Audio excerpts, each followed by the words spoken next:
Season 5 of The Expanse begins with Rock 9 barreling through space, 173 days after launch. When Naomi and Holden get back to Tycho Station, Naomi finds out her estranged son, Philip, is on Palace Station. Holden urges Fred Johnson to destroy the proto-molecule, but he won't listen to him. Alex heads back to Mars to try to unsuccessfully reunite with his wife and kid, while Bobby Draper is working with Avasarala undercover, trying to find who in the Martian military is supplying Marcos and Neros with ships and weapons. Naomi heads out to Palace Station to find Philip, leaving Holden behind.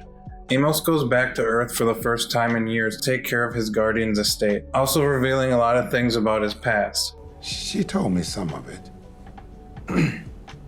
Did she? Just that you were born into it. When you got old enough, the Johns didn't want you, so they started you working muscle. But she knew that they would use you up till there was nothing left. It's also revealed that his real name is Timothy, and why he left Earth in the first place. The journalist Monica tells Holden she's got proof that someone is going after the proto-molecule. Holden goes to meet her and finds her missing. She ends up in a shipping container, and Fred and Holden begin searching for her in the freight yard. Bobby lets Alex in on the undercover operation she's been running with Avasarala.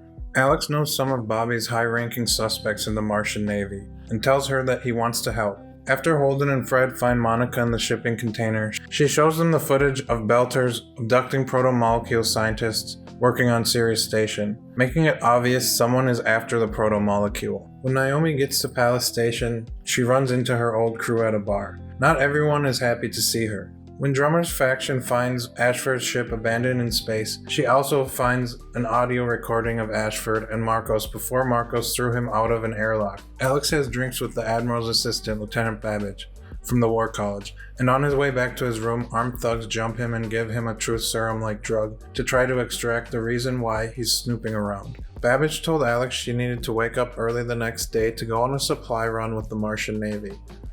So him and Bobby decide to follow them in the Razorback. Avasarala lost the election for Secretary General to her political rival Nancy Gao in Season 4, and Nancy won't listen to her about the asteroid threats she has found, leaving Earth defenseless when Marcos and Naros' first weaponized asteroid hits Earth. It's too late for Gao when she finally listens to Avasarala, because she dies in the second asteroid blast, but by the third strike their asteroid defense watchtower is activated, saving the Earth from a third impact. Meanwhile, Amos goes to the UN penitentiary on Earth to visit Clarissa Mao. During their visit, the second impact hits, trapping everyone inside the underground prison.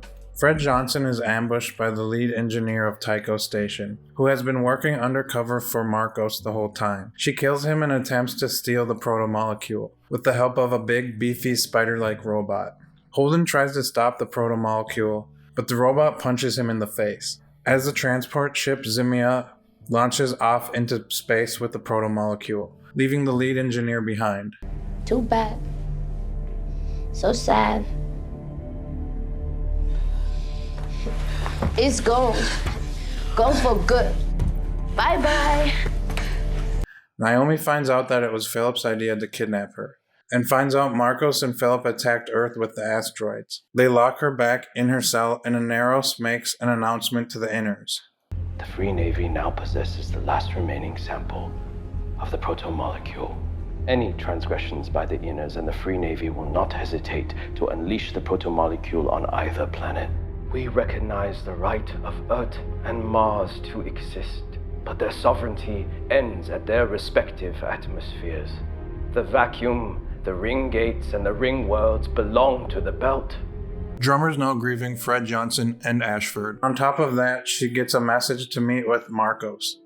She accepts, knowing that if she doesn't, he could easily destroy their small fleet. Monica's iMod captured the Zimia's flight plan, and Holden heads out with the Rosinante to track the Zimia. Naomi realizes that the Rosinante has been sabotaged. When Philip tells her she's lucky he saved her life, so she plays friendly with her old friend Sin, and when he lets his guard down, she smashes him over the head with a wrench, and takes his compad and quickly contacts Holden and leaves them a message, not to start up the reactor, or it will explode because of the malicious code the head engineer slipped into the Rosinante. Marcos wants to throw Naomi out of an airlock, but Sin and Philip don't, so they lock Naomi back in her room.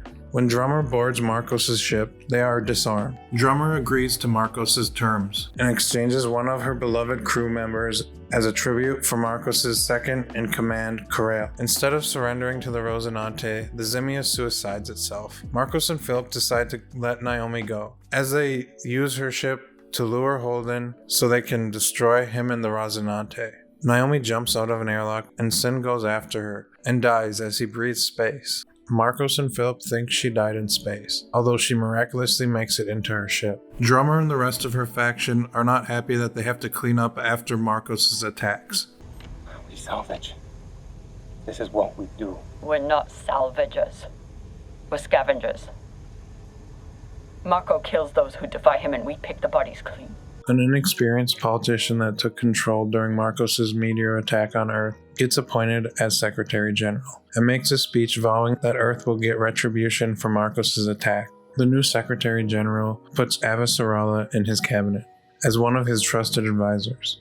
Her ally and friend Admiral Delgado wants to attack Palace Station, which has civilians, and Avasarala disagrees. My job isn't to assess morality. This is simply what we need to do. The families, the victims, all the people on our planet, they need to see that we're fighting back. The Belters struck our home. We need to strike back at theirs. The casualties will be substantial. Not compared to ours. The inexperienced general doesn't last long, and the UN decides to vote Avasarala back in as Secretary General. Amos and his crew of Baltimore thugs arrive to the secluded island of McMansions and suborbital spacecrafts. I understand you came here in a helicopter. My people will need access to that as well. I've got a better idea. Why don't you blow me, rent boy? No one here is giving you anything. When they are ready to take off, they are attacked by an armed group that threatened them earlier, but manage to fight them off and successfully launch the old suborbital into space. Holden decides to face off with Marcos' Free Navy as Alex and Bobby take off to find Naomi and the Razorback.